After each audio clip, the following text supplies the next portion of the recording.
Okay, so when it comes to focus, we're gonna teach our kids how to focus and also what to focus on. Okay, that is so important. The biggest reason why a lot of kids are unfocused in the classrooms is because they don't have anything to truly focus on. Okay, and they have short attention span, so we're not holding their focus. So if we start them early, teaching them what to focus on, that's what are we looking at right now, and what do I want you to be doing with your hands, what do I want you to be doing with your eyes, where do I want you to put this, and kind of train our kids from when they're really young, because you asked about toddlers, from when they're really young, to follow the focus. For example, you have some toys in a circle, and you may ask your child to touch the first toy. You describe whatever the first toy is. Touch the bear. Okay, now touch the doll. Okay, now touch the car. Okay, now find the ambulance truck, right? Find the marble. Find the, you know what I mean? And you have it like in a circle, and you keep saying, find this, find that, find this. And then every time they touch it, you say, good job, you got it, yay, and clap. Okay, now you ready? Find this. And then tell them to find the next one. Sorry, I'm getting over a cold. I'm getting excited just talking about this because I can see little kids being excited, and then you have to factor in anticipation. So when there's an adult leading this focused exercise, right? The kids are, and they're getting excited about it, and they're being guided. They will learn to look at whatever you're doing, but then there'll be the anticipation. What is she going to say next? What is he going to say next? What is he going to ask me to touch next? What is he going to ask me to find next? I use this same strategy when I'm teaching my students how to spell words, right?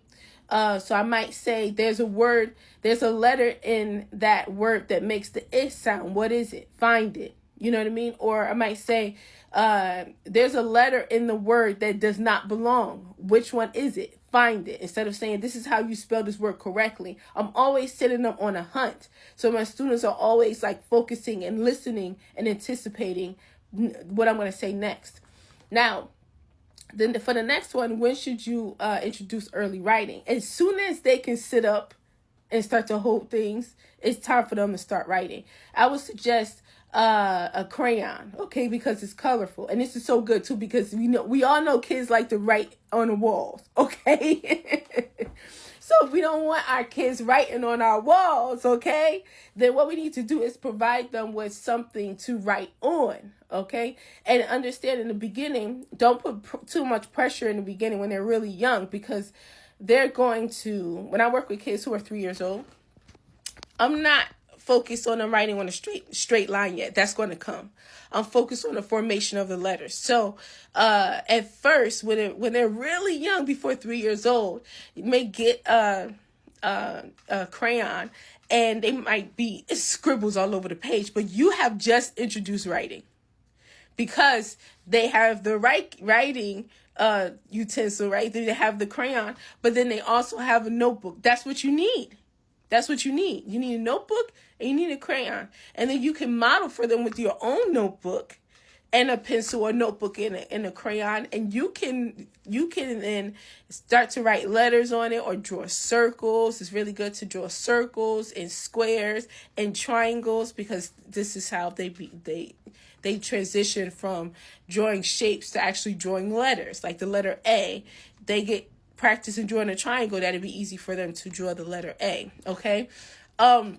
So as soon as, like, we don't want to wait until our kids start school, because in this country, there's so many kids that are behind, struggling academically. Like, it really bothers me. This is why I start with students who come into my program. I start teaching them how to read and write as soon as they come in, because they might not start working on that when they're in school, when they're 4 years old in preschool. But I want to give them a head start, because they may struggle when they get into school. There's a lot of kids that do struggle. So the earlier we start our kids, we're equipping them. You want to get out the simple stuff out of the way the ability to hold a pencil, the ability to write, the ability to read. You know, these are the main issues. The ability to count or add objects, you know. And now I'm thinking of ideas, how I taught my daughter how to do that with addition and subtraction, right? With just maybe some ziti noodles, right? Whatever I had, okay?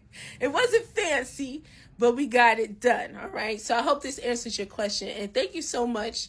Big shout out to you for always asking these great questions. And thank you so much for following me, okay? All right, y'all. Thank you so much. Believe in yourself, believe in your children and your students. Always remember that growth is unlimited, and we got this. Peace.